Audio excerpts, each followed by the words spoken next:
Hai guys, balik lagi nih ketemu sama Mimin. Kali ini Mimin mau bawain alur cerita dari film yang berjudul Scary Bird. Film ini menceritakan seorang cowok yang hendak mencari pasangan hidupnya. Tapi bukannya cewek seksi atau montok yang dia dapat, malahan apa ya kira-kira? Tapi sebelum masuk ke alur ceritanya, Mimin kasih tahu ya kalau video ini mengandung spoiler. Dan buat kalian semua yang nggak suka spoiler, boleh close ya. Tapi buat yang mau tahu lebih lanjut gimana alur ceritanya, jangan lupa subscribe dulu, biar Mimin lebih semangat bikin video-video yang lainnya.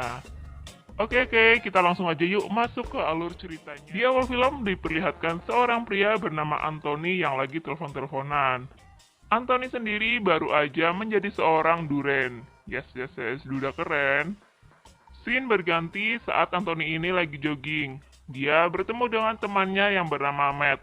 Si Matt ini lagi sama pacar barunya yang bernama Natasha. Kemudian mereka mengobrol-ngobrol hangat. Matt mengatakan kalau dirinya baru aja pulang dari Rusia dan mendapatkan wanita cantik di sebuah bar di sana.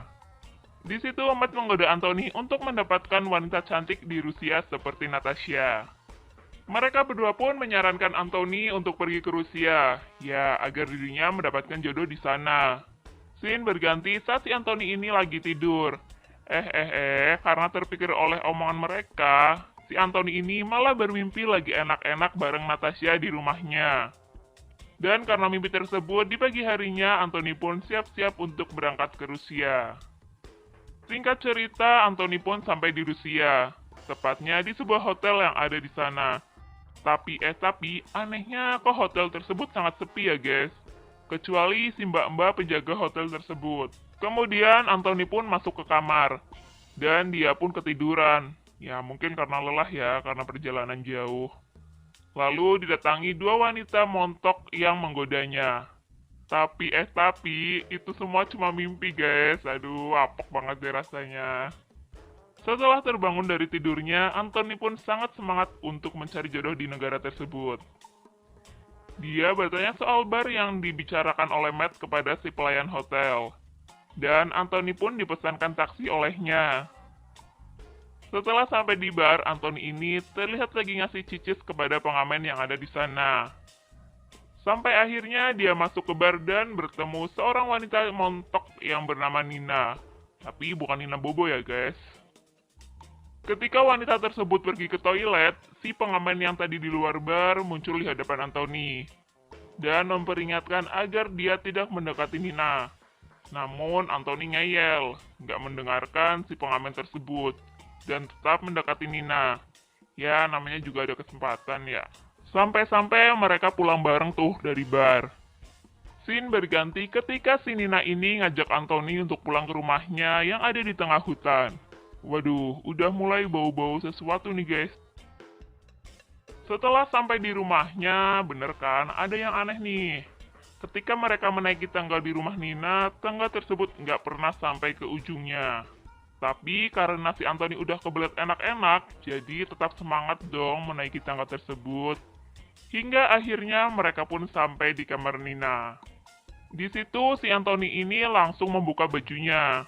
Kemudian Nina datang dan menutup mata Anthony. Tapi mulai ada yang janggal lagi nih guys. Seketika tangan Nina ini berubah menjadi sangat menyeramkan. Kemudian Nina mulai menjilat-jilat leher Anthony sampai akhirnya Anthony pun membuka penutup matanya. Dan melihat ke arah Nina dengan ekspresi yang sangat mengejutkan. Mimin pun terkejut. Kemudian dia kabur tanpa menggunakan pakaian sehelai pun. Anthony kemudian menemukan sebuah rumah yang dekat di rumah Nina. Lalu dia minta masuk. Namun si pemilik rumah terlihat pucat, lesu, dan lemas, seperti kurang darah gitu. Tanpa basa-basi, Anthony pun langsung masuk ke rumah dan memakai pakaian yang ada di sana. Nggak sopan banget tuh. Ketika hendak ngobrol-ngobrol dengan pemilik rumah, mereka berdua hanya terdiam membisu. Hingga akhirnya si bapak yang lagi berdiri dan Anthony pun tertarik ke dalam pintu yang ada di belakangnya. Untungnya aja Anthony masih sempat kabur nih. Dan sampailah Anthony di rumah seorang wanita yang katanya sih tahu tentang permasalahannya. Wanita tersebut mengaku kalau dirinya adalah seorang peri yang akan membebaskan sihir dari Nina. Wanita tersebut meminta Anthony agar melepas semua pakaiannya. Ya, supaya ritualnya berjalan dengan lancar katanya sih. Anthony pun nurut-nurut aja sama wanita itu. Namun setelah itu si wanita malah mentus bol anunya si Anthony dengan ikan segar miliknya. Setelah dirasa kesakitan, Anthony pun melihat ke arah wanita tersebut dan ternyata ia adalah Nina yang lagi neror. Anthony pun kabur dari sana dan melalui tumbuh-tumbuhan berduri yang membuat tubuhnya sangat sakit. Beberapa saat kemudian, sampailah Anthony ini di hotel yang ia sewa. Si pelayan hotel pun menghampiri Anthony dan mengatakan kalau dirinya tahu seorang penyihir jahat yang lagi neror Anthony. Pelayan hotel tersebut bisa tahu karena sebelumnya emang pernah ada korban sama seperti Anthony yang menginap di hotel tersebut. Si pelayan juga mengatakan kalau Nina lagi menginginkan telur burung dari 7 turis yang telah jatuh cinta kepadanya, agar dirinya ini mendapat keabadian setelah memakan telur-telur tersebut. Keabadian apa ya guys? Tapi ngomong-ngomong, Mimin punya nih telur bebek, kira-kira mau nggak ya?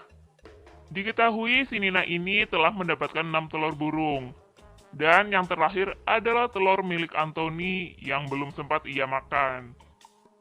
Ternyata ada solusinya nih guys, biar si Nina ini bisa dikalahkan.